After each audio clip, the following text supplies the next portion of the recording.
नौजवान देश प्रदेश में सांस्कृतिक उत्थान चाहता है। युवाओं के विकास के लिए योगी सरकार हर मोर्चे पर खड़ी है। यह बातें सूबे के कैबिनेट मंत्री ब्रजेश पाठक ने युवोत्थान कार्यक्रम में मुख्य अतिथि के रूप में कही। 4.5 सालों में प्राथमिक विद्यालयों का कायाकल्प करके गरीब परिवार के बच्चों के मुख्य धारा से जोड़ने का काम योगी सरकार ने की है।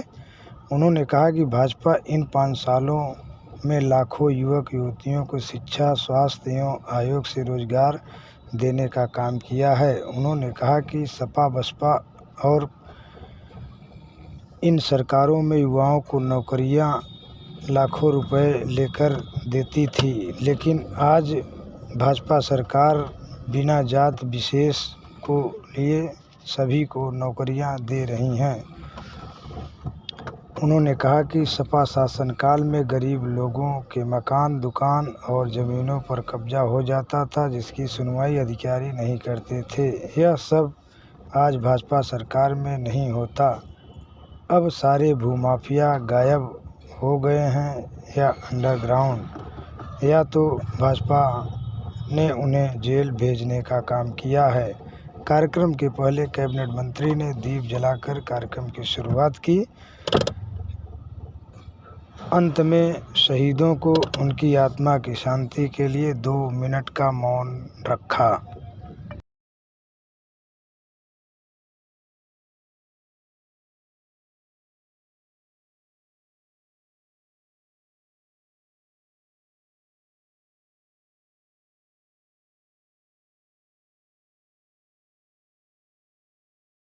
उत्तर प्रदेश की सड़कों पर गुंडाई चरम पर थी, अराजकता चरम पर थी, माफियावाद चरम पर था।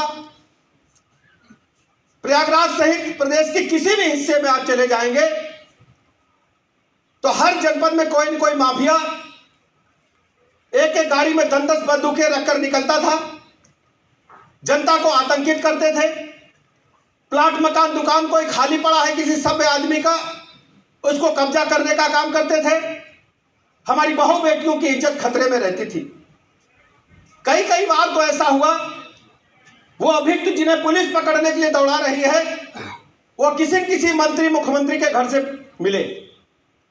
सिपाही से लेकर कप्तान तक और लेखपाल से लेकर कलेक्टर तक को पीटा गया। यही समाजवादी पार्टी के कार्यकर्ता होंगे। ऐसे हम लोगों ने नौजवानों को सीधे जोड़ करके उनको रोजगार उपलब्ध कराने का काम किया है। इसके अलावा सरकारी नौकरियों के क्षेत्र में 4.5 लाख नौजवानों को सरकारी सेवाओं में काम करने का अवसर हमारी उत्तर प्रदेश की सरकार ने दिया है।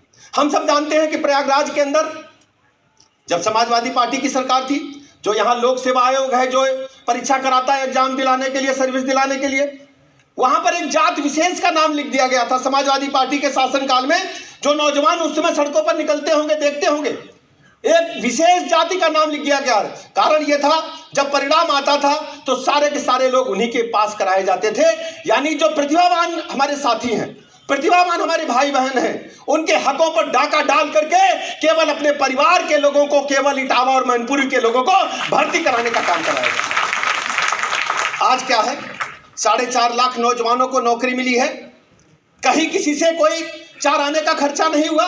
ये लोग पैसा जमा कराते थे, घूस लेते थे, वसूली करते थे, उस पर भी भाई भतीजावाद करते थे।